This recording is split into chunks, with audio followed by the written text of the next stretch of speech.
Uma alegria estar junto com vocês, remotamente, mas ainda presente na vida da igreja.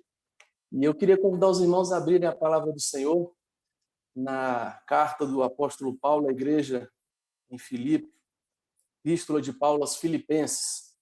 Vamos fazer a leitura do versículo, no capítulo 1, versículo 27 ao versículo 30. Filipenses, capítulo 1, versículo 27 ao versículo 30. Vou fazer a leitura, os irmãos podem acompanhar de casa, lendo junto também, lendo todo mundo junto para ficar uníssono. Diz assim a palavra do Senhor: Vivei acima de tudo por modo digno do evangelho de Cristo, para que eu, ou indo ver-vos, ou estando ausente, ouça no tocante a vós outros, que estáis firmes em um só espírito, com uma só alma, lutando juntos pela fé evangélica, e que em nada estáis intimidados pelos adversários, pois o que é para eles prova evidente de perdição é para vós outros de salvação, e isto da parte de Deus, porque vos foi concedido a graça de padecerdes por Cristo, e não somente de crerdes nele, pois tendes o mesmo combate que vistes em mim, e ainda agora ouvis que é o meu. Vamos orar? Senhor nosso Deus, estamos juntos, Pai, como teu povo reunido, cada um nas suas casas, mas a unidade que o Senhor nos concede é sobrenatural. É por meio do teu Santo Espírito, nessa união mística com o Senhor Jesus. Por isso, Pai, abrimos a tua palavra na expectativa de sermos edificados e na esperança, Pai, de termos nossos corações transformados e as nossas vidas impactadas pelo teu Santo Evangelho. Muda, Pai, a nossa vida. Muda, Pai, a nossa sociedade, o nosso país, é o que nós pedimos, Pai, no nome do Senhor Jesus. Amém. Amém. Meus irmãos, é interessante que quando todo mundo aqui já teve essa experiência na infância, né? Ou quando morava com os pais, de tentar fazer alguma coisa, de querer fazer alguma coisa, e o pai falava, não, você não vai fazer. Aí você ficava perguntando, por que, pai? Aí o pai falava, você não é todo mundo. Porque todo mundo fazia aquilo, você ficava angustiado, querendo fazer o que todo mundo fazia, e o pai falava, né? Você não é todo mundo. E aí a gente ficava, às vezes, frustrado, ficava desanimado, às vezes ficava um pouco chateado. E o nosso texto ele fala um pouco a respeito disso. O povo de Deus não é todo mundo. O povo de Deus não deve viver de qualquer forma. Existe uma forma de se viver a vida cristã. O nosso texto é um chamado a viver de modo digno o evangelho de Jesus Cristo. Veja bem, o nosso texto fala sobre o chamado de viver de modo digno o evangelho de Jesus Cristo. E a frase principal que a gente poderia colocar sobre esse chamado de viver o evangelho é justamente isso, que é se viver de modo coerente com o evangelho, conduzir-se de uma forma em que o evangelho seja honrado, é viver de modo digno, é uma expressão que resume tudo que é exigido na vida cristã. Veja bem, viver de modo digno é uma expressão que vai resumir tudo que é exigido na vida cristã. Inclusive, a palavra do grego que Paulo registra esse vivei é a palavra que tem a ver com politesia, que significava cidadão. Então, Paulo está falando assim, olha, eu sou um cidadão romano, eu estou em Roma, eu vivo como um cidadão romano. Mas aí chama a atenção também para algo que vai além do que ser um cidadão romano. Porque um cidadão, quem vive no país, ele é chamado a viver de acordo com as leis daquela nação. Se você nasceu numa nação, se você nasceu no Brasil, você não tem escolha quanto a viver as leis do país. Você tem que se submeter a essas leis. Você tem que cumprir essas leis. Inclusive, quando você desobedece essas leis, há consequências. Da mesma forma, Paulo está dizendo aos cidadãos do céu, aos cidadãos que habitam em Filipos o seguinte, olha, vocês, como cidadãos celestiais, vocês, como cidadãos do reino de Deus, que possuem essa cidadania celestial, vocês precisam viver de acordo com essa cidadania. Vocês não podem viver de qualquer jeito. Paulo está dizendo que os crentes de Filipenses têm o dever, a obrigação de, como cidadão celestial, viver de uma maneira com que a lei governa esse povo santo, a palavra de Deus. A palavra de Deus é a lei que tem que ser submetida e ser obedecida por esse cidadão celestial, esse cidadão dos céus. E aí, né, você pense bem que a cidade de Filipos é uma cidade muito importante no Império Romano, então eles valorizavam muito nessa cidadania romana. E aí, muito mais ainda, Paulo fala, olha, valorizem a cidadania celestial. Steve Lawson, que é um teólogo, frisa que esse verbo vivei, ele é de extrema importância para o entendimento dessa passagem. Porque ele tem esse tempo presente apontando que esse viver é para cada momento do nosso dia. É cada momento do nosso dia a dia. Ele também é um imperativo, que é uma ordem do próprio Deus. Viver, meus irmãos, de modo digno do Evangelho não é uma opção. Viver de modo digno do Evangelho do Senhor Jesus não é uma opção. Assim como viver debaixo das leis do país que a gente nasceu não é opção, viver e ser parte dessa cidadania celestial com o Senhor Jesus exige da gente um comportamento adequado, exige da gente uma forma de nos portar.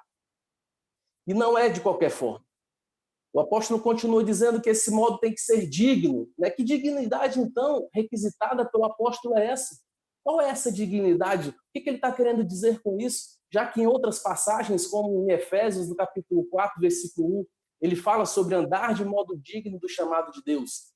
Em Colossenses 1,10, ele também fala sobre viver de maneira digna do Senhor. Em 1 Tessalonicenses 2,12, ele fala de viver do modo digno de Deus. E também em 2 Tessalonicenses 1,5, ele fala sobre viver de modo digno do reino de Deus. A palavra que Paulo está utilizando aqui, de dignidade, ela significa atribuir valor. Nós, irmãos, devemos viver de tal modo, não somente porque é nosso dever e obrigação, mas porque Jesus é o nosso supremo valor.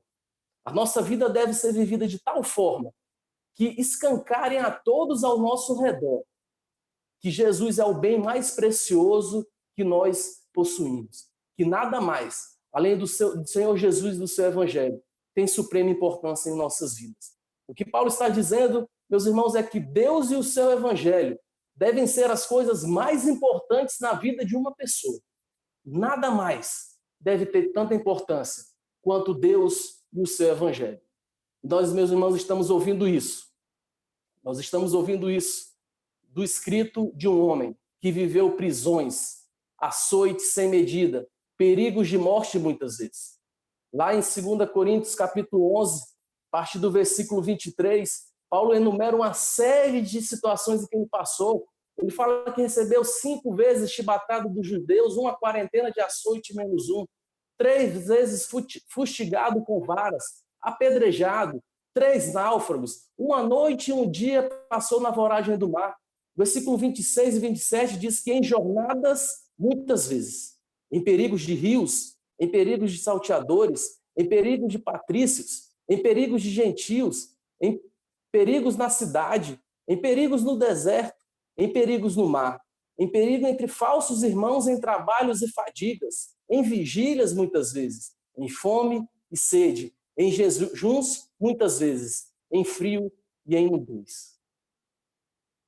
Meus irmãos, esse homem inspirado pelo Espírito está dizendo para mim, está dizendo para você, Deus e o seu Evangelho deve ser a coisa mais importante das nossas vidas. Deve ser o supremo bem das nossas vidas. E como que nós demonstramos isso? Por meio do nosso viver digno do Evangelho do Senhor Jesus. Essa verdade do Evangelho do Senhor Jesus, ela deve não somente ser crida, não deve ser somente professada da boca para fora, mas ela deve ser vivida, encarnada, manifestada na maneira como nós vivemos. O termo que geralmente os cristãos usam para esse tipo de pessoa, pessoas que professam a fé com palavras, mas também com atitudes, é o que comumente nós chamamos de um cristão maduro na fé. O que Paulo está falando para os filipenses é isso: sejam maduros, cresçam na maturidade para que assim vocês vivam de modo digno do Evangelho do Senhor Jesus. Matt Chandler diz que essa é a estabilidade espiritual, nascida de um coração centrado no Evangelho, que dá a Paulo paz e contentamento. E sim, alegria, não importa onde ele esteja. Meus irmãos, que assustador isso. Que desafiador tudo isso. Será possível, meus irmãos, viver de um modo digno de algo que possui um valor infinito, como é o Evangelho do Senhor Jesus? Quando pensamos a respeito desse dever, a primeira reação que vem nas nossas mentes é impossível. Não é possível viver dessa forma, então. Não é possível alcançar tamanho padrão. E quando nós ainda mais olhamos para a gente fica pensando, poxa, mas eu sou um pecador, eu não amo ao Senhor como deveria, eu mal consigo ter constância na minha vida devocional, mal consigo ter constância na leitura e na oração. Como então que eu vou conseguir? Meus irmãos, nós podemos olhar, por exemplo, do apóstolo Paulo, um homem que, segundo ele próprio, era o pior dos pecadores, perseguidor do povo de Deus, e que fora transformado pelo poder do Espírito. Espírito esse que faz nova todas as coisas e que também fez novas nossas vidas e que também nos capacita a viver de modo digno desse evangelho do Senhor Jesus Cristo. Meus irmãos, o nosso viver é importante para Deus. Nosso viver é muito importante para Deus. E ter a ciência de que, poxa, a gente foi salvo pela graça, então não diminui esse ser salvo pela graça a nossa responsabilidade em relação à forma de nos portar. A graça, meus irmãos, na verdade, ela não baixa o padrão da forma como devemos viver, pelo contrário, ela nos capacita a alcançar esse padrão exigido pelo próprio Deus, porque é o Senhor que, por meio da sua graça, nos concede o poder de cumprir o que Ele mesmo requer de cada um de nós. Quem confessa o Senhor Jesus e vive de qualquer jeito, meus irmãos, essa pessoa está barateando a graça do Senhor Jesus. Essa pessoa está tratando a graça do Senhor com desdém, como se não fosse necessário ter pagado um alto preço na cruz do Calvário, para que essa graça nos alcançasse por meio do Espírito Santo do nosso Deus. Meus irmãos, viver de modo digno desse evangelho do Senhor Jesus. E o evangelho do Senhor Jesus é isso. É a boa notícia de que Deus salva pecadores. É a boa notícia de que Deus vem ao encontro do homem, para salvá-lo, para pagar a dívida de pecado que esse homem devia ao próprio Deus. Essa notícia é mais sobre o que o Deus faz a nosso respeito. É sobre Deus vindo até nós do que nós indo até o Senhor. É sobre as promessas de Deus para o seu povo desde o Éden. Quando ele fala lá no Éden, olha, a semente pisará a cabeça da serpente. Essa promessa é aquela promessa de proteção, onde ele guarda todo o seu povo dentro de uma arca. Essa promessa é a promessa de fazer, por meio de um homem, uma grande nação de adoradores, lhe dando uma terra santa, criando um povo santo. Essa promessa é aquela promessa cumprida parcialmente no rei Davi, quando ele une um povo para poder ser governado debaixo de um reino justo. Essa promessa, meus irmãos, é o envio do próprio Deus Filho para morrer por nossos pecados, para salvar as nossas vidas da condenação eterna.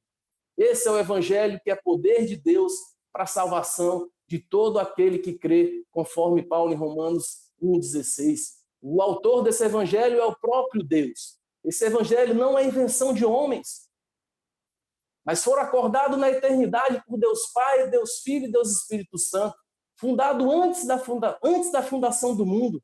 Paulo mesmo diz que ele recebeu esse evangelho.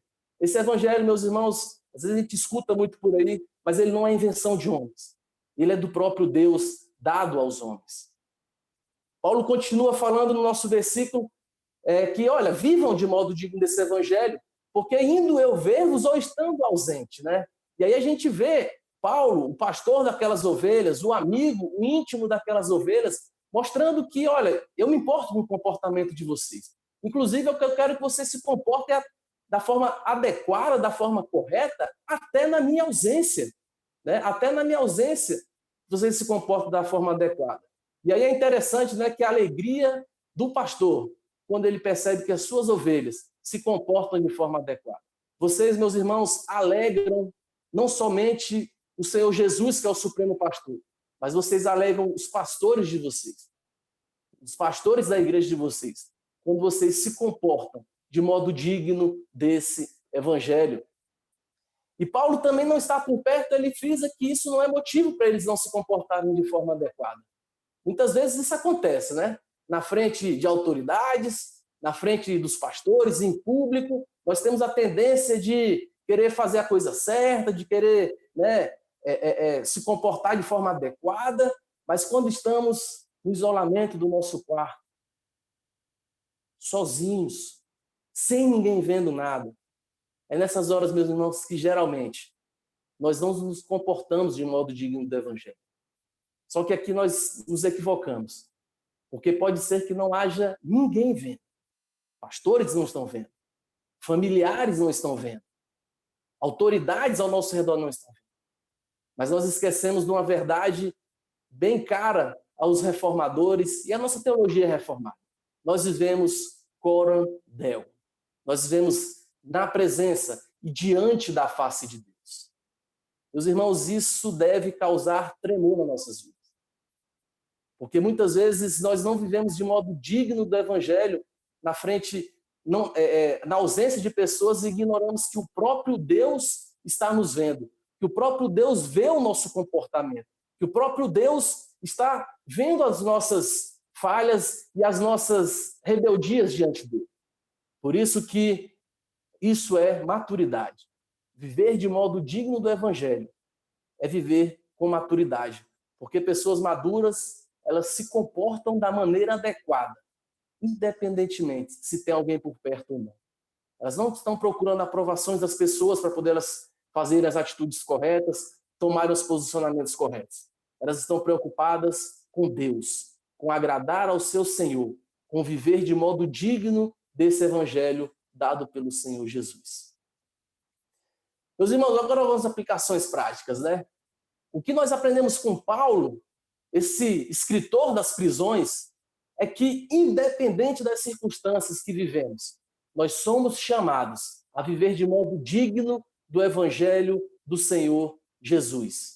Veja bem, independentemente das nossas circunstâncias. Essa é a razão de Paulo lá na frente falar que aprendeu em tudo a estar contente, independente das suas circunstâncias. Porque não são as circunstâncias que devem definir o nosso humor, não são as circunstâncias que devem definir o nosso comportamento, não são as circunstâncias que devem definir a nossa esperança. O Evangelho do Senhor Jesus é que deve definir todas as coisas. O Evangelho do Senhor Jesus é que deve definir a nossa vida. E agora, em tempos de quarentena, como não considerar, não é verdade? Agora, em quarentena, temos esse desafio: viver de modo digno do Evangelho do Senhor Jesus, atribuindo valor ao Senhor Jesus, vivendo como cidadão celestial quarentenado nesses tempos.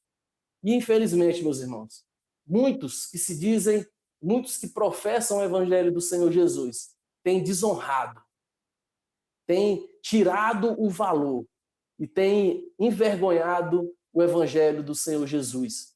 Porque muitos que estão em quarentena estão brigando com seus familiares. Muitos em quarentena estão, às vezes, até chegando a vias de fato com agressões físicas, agressões emocionais, agressões psicológicas, agressões entre cônjuges, entre pais e filhos, quando, na verdade, deveria estar havendo o que na quarentena? Adoração familiar, cuidado mútuo, respeito, fortalecimento desses laços familiares. Infelizmente, também, muitos estão desonrando ao Evangelho do Senhor Jesus nesses tempos de quarentena por meio de redes sociais, espalhando fake news, ofendendo autoridades, ofendendo quem pensa diferente, quando, na verdade, deviam estar orando por essas autoridades, como nós mesmos fizemos hoje no culto pela manhã, orando pelo nosso presidente, orando pelo nosso governador, por mais que hajam divergências nos pensamentos.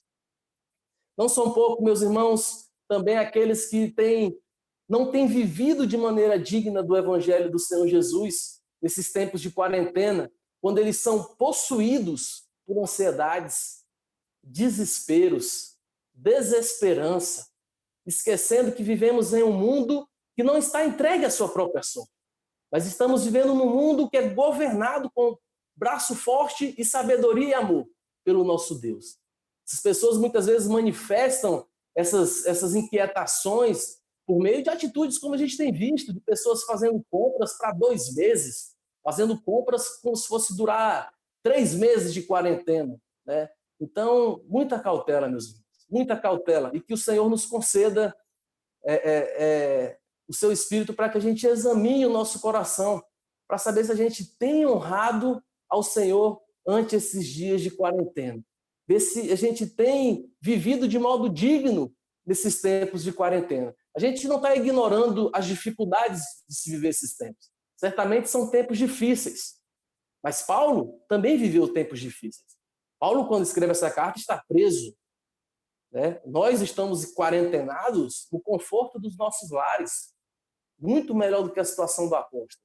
Nós não podemos esquecer, meus irmãos, desses tempos de quarentena, que existe um Deus todo-poderoso, que sustenta, que dirige, que governa e que dispõe todas as coisas, que cuida de todas as coisas, desde as maiores até as menores, e que a tudo dispõe para o bem da sua igreja. Esse texto está na nossa confissão de fé, no capítulo 6 da providência de Deus. O que Paulo está claramente nos lembrando, meus irmãos, é que situações que abalam o nosso bem-estar e que chacoalham nossas vidas não são justificativas para um viver pecaminoso. Situações que abalam o nosso bem-estar, situações que chacoalham as nossas vidas, nunca serão justificativas para um viver pecaminoso. Nós chamado é para viver de modo digno do evangelho do nosso Senhor Jesus. O nosso chamado é um chamado para sermos luz, para atribuirmos valor a esse evangelho, a vivermos de uma maneira tal em que as pessoas que estão nos vendo nessa forma de quarentena fiquem perguntando que Deus é esse que essas pessoas adoram. Porque elas, apesar de toda essa dificuldade, elas estão tranquilas, confiantes, cheias de esperança.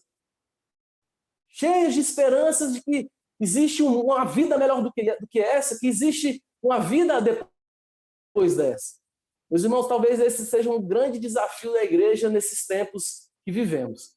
Viver de modo digno do evangelho do Senhor Jesus nesses tempos de quarentena. Meus irmãos, para finalizar, eu queria chamar a gente a uma pequena reflexão ante esses tempos de quarentena e que o apóstolo Paulo nos chama a viver de modo digno do evangelho do Senhor Jesus. Nós estamos no ano da celebração na nossa igreja. Como celebrar, então, ante um momento de quarentena? Como celebrar ante a escalada de um vírus que ninguém sabe qual é a cura, que ninguém sabe qual é o melhor tratamento, que ninguém sabe como irá se desenvolver na nossa nação e que já tem assolado diversas outras nações? Como então, meus irmãos, viver de modo digno desse santo evangelho? Os versículos seguintes vão nos ensinar a respeito disso. O apóstolo Paulo vai falar que para que eu indo ver-vos ou estando ausente, ouça no tocante a vós outros que estáis firmes em um só espírito, como uma só alma, lutando juntos pela fé evangélica. Firmeza, meus irmãos. Nós vivemos de um modo digno do evangelho como somos firmes, imóveis, posição fixas, inabaláveis. Nós não somos empurrados ou movidos por outra força, mas ficamos ancorados num só lugar. Inclusive, isso é um termo militar que é aplicado a um soldado mantendo a sua posição na frente da batalha. Não à toa, um teólogo chamado Ralph Martin diz que esse trecho ele é rico de terminologia militar, né? Estais firmes, lutando, mais à frente fala sobre adversários, sobre combate. Então, aqui tem que existir firmeza nas nossas vidas, firmezas num só espírito, com uma só alma. Aí aqui nós podemos realmente entender espírito e alma como uma expressão paralela, elas significam as mesmas coisas. Espírito geralmente aponta para aquele poder ou aquela pulsão interior que move alguém, enquanto que a alma, a psique, né, ela é a totalidade do ser interior por meio do seu intelecto, das suas afeições, da sua vontade. União espiritual, meus irmãos. Paulo diz que a manifestação desse viver de modo digno do evangelho é por meio da união do seu povo. E vale frisar que nós estamos falando aqui de uma união, como a gente vê no mundo, de pessoas que se associam, pessoas que têm um time de futebol e têm a torcida organizada, pessoas que têm o mesmo gosto político, pessoas que fundam tribos, irmandades, associações, grupos diversos, porque unem elas porque elas têm gostos parecidos. Não é essa a união que é tratada aqui. A união tratada aqui é uma união sobrenatural, é uma união fundada pelo próprio Deus, é uma união que é primeira fundamentada nessa obra de Deus e não é constituída pela vontade humana. E essa união, ela é acessível a nós. E nós podemos dizer que estamos unidos uns com os outros, apesar da distância, porque ela foi conquistada pelo Senhor Jesus e nós, como seu corpo, podemos usufruir dela. Viver de modo digno do Evangelho envolve firmeza na unidade. Nós estarmos unidos com os irmãos nesse momento de dificuldade, cuidando uns dos outros, pensando de forma concorde. Não à toa que lá na frente, nessa mesma carta, Paulo chama a atenção de duas mulheres, Sintique e Evode, e fala, olha, vocês pensem concordemente no Senhor.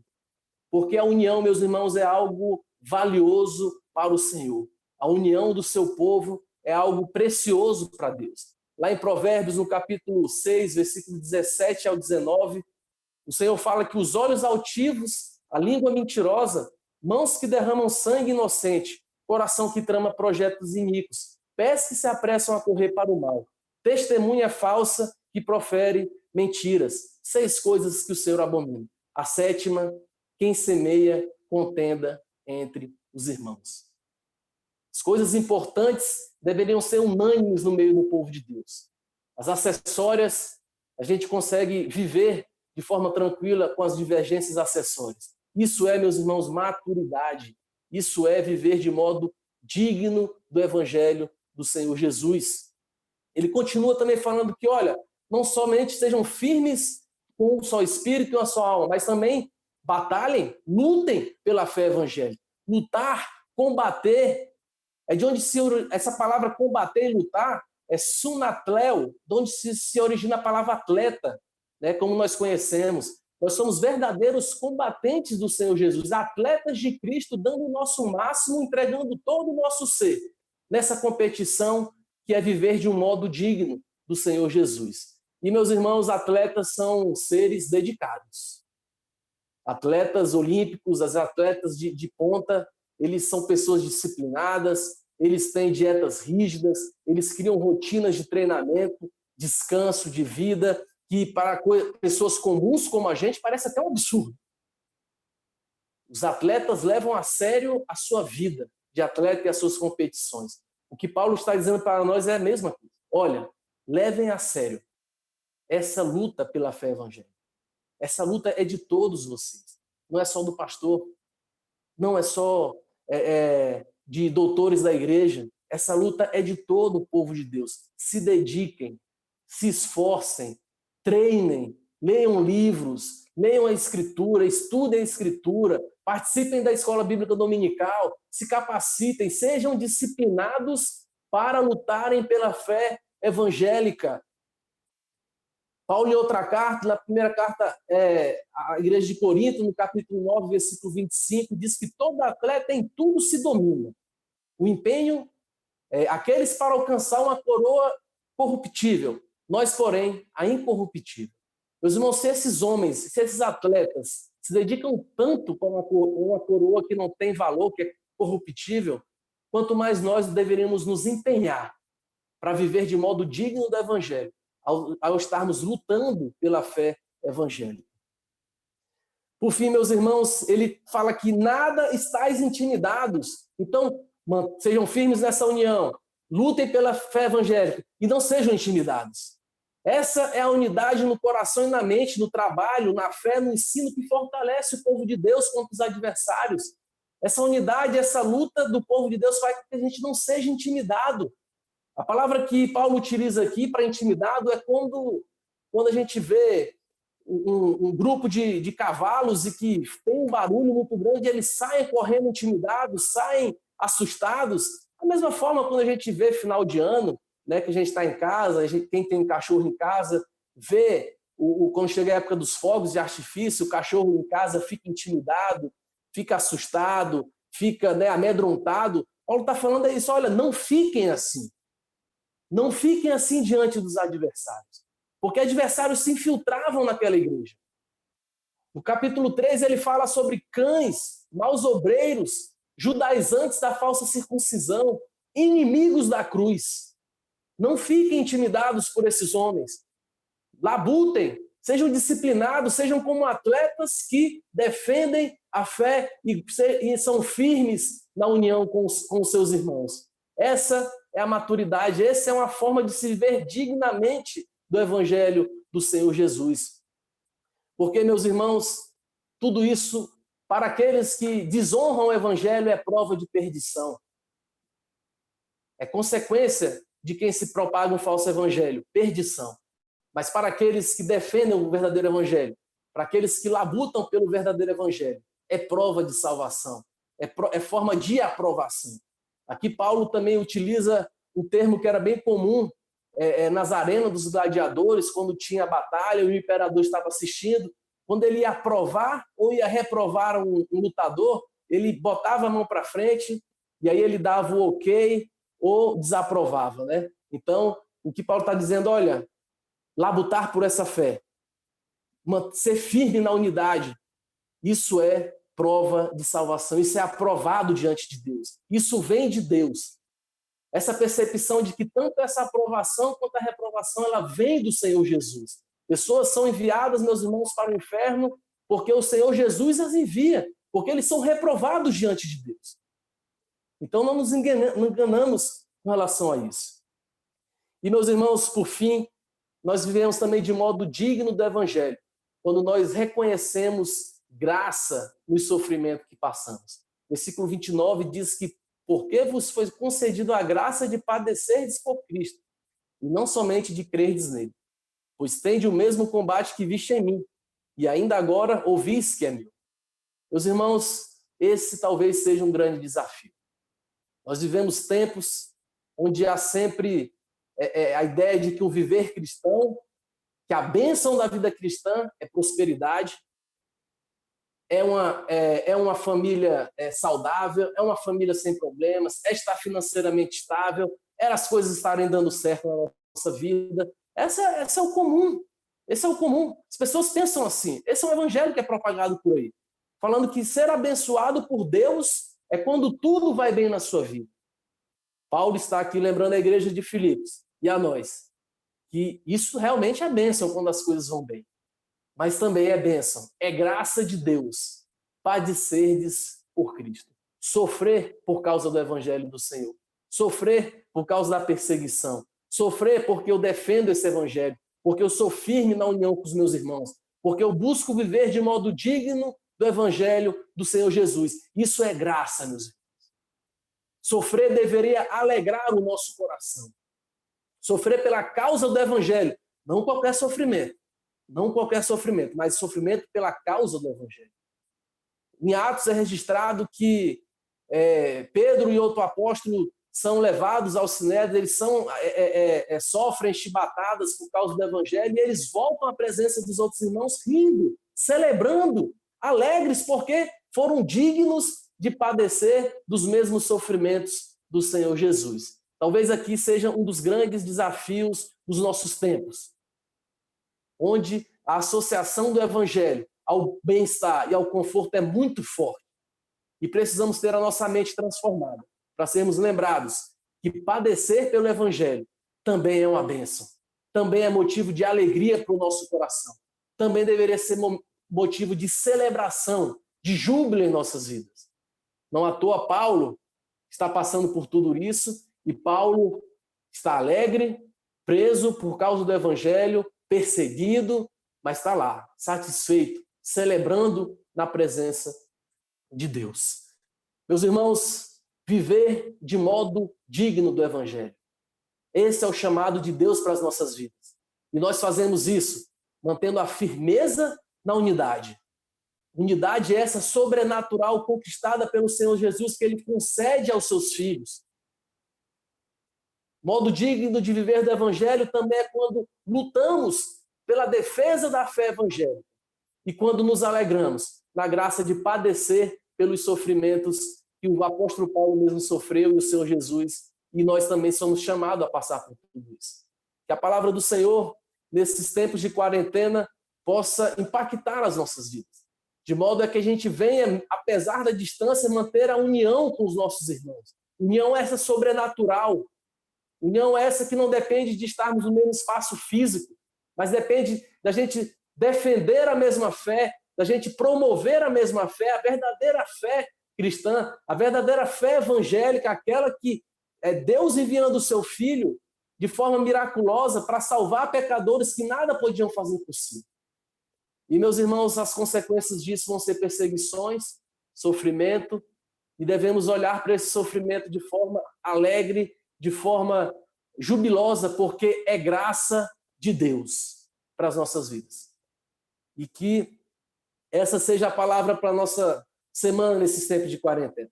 Alegria nas perseguições, firmeza na unidade e labutar pela fé evangélica, para que assim a gente viva de modo digno desse evangelho do Senhor Jesus. Vamos fazer uma oração para encerrar, então? Senhor nosso Deus, obrigado, Pai, porque o Senhor tem nos dado todas as coisas necessárias para que a gente viva de maneira digna do Teu evangelho. O Teu Espírito habita em nós, Pai.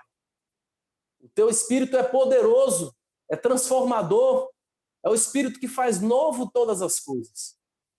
Dessa forma, Pai, faz novo o nosso coração também, para que a gente mantenha a firmeza inabalável na unidade do Teu povo, para que a gente lute pela Tua santa fé, pela fé evangélica, e para que a gente, Pai, viva alegre diante dos sofrimentos que temos sofrido por causa do santo evangelho do Senhor.